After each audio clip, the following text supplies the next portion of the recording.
안녕하십니까, 최 박사입니다. 해방된 지 80년이 넘었습니다. 그런데 우리 사회에는 여전히 불편한 질문 하나가 남아 있습니다.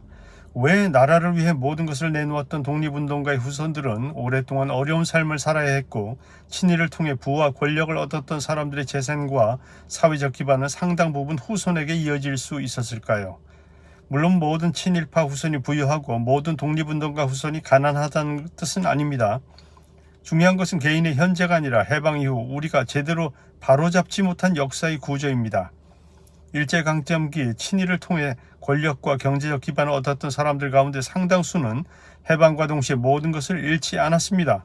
친일 청산을 위해 만들어진 반민족행위특별조사위원회마저 좌절되면서 식민지 시대의 관료와 경찰, 사회 엘리트 상당수가 새로운 국가에서도 살아남았습니다.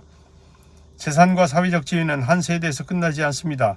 토지와 건물은 상속되고 경제력은 교육의 기회가 되며 인맥과 사회적 지위는 다시 다음 세대의 기회가 됩니다.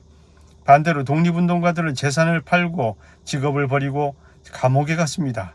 가족과 헤어져 만주와 중국 연해주를 떠돌기도 했습니다.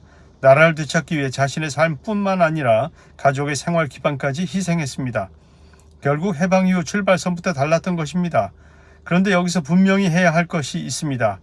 조상의 죄를 후손에게 물어서는 안 됩니다. 죄는 상속되지 않습니다. 하지만 역사까지 외면할 필요는 없습니다. 우리도 한 번쯤 친일 반민족 행위 관련 명단과 기록을 찾아보고 자신의 선조가 어떤 삶을 살았는지 확인해 볼 필요가 있습니다. 만약 그 속에서 자신의 선조를 발견한다면 후손이 대신 죄인이 되라는 이야기가 아닙니다. 그 역사를 인정하고 성찰하면 됩니다. 그리고 선조가 잘못된 선택을 통해 부와 지위를 얻었다면 후손은 자신이 가진 능력과 사회적 자원의 일부를 공동체를 위한 봉사와 헌신으로 돌려주는 삶을 선택할 수도 있을 겁니다. 저는 그것이 역사를 대하는 성숙한 자세라고 생각합니다. 독립운동가 후손에게 무조건 특권을 주자는 것도 아니고 친일파 후손에게 연좌제를 적용하자는 것도 아닙니다. 다만 독립운동을 했던 집안은 희생 때문에 몰락하고 친일로 만들어진 부와 기회는 아무런 성찰 없이 대물림되는 사회가 되어서는 안 됩니다.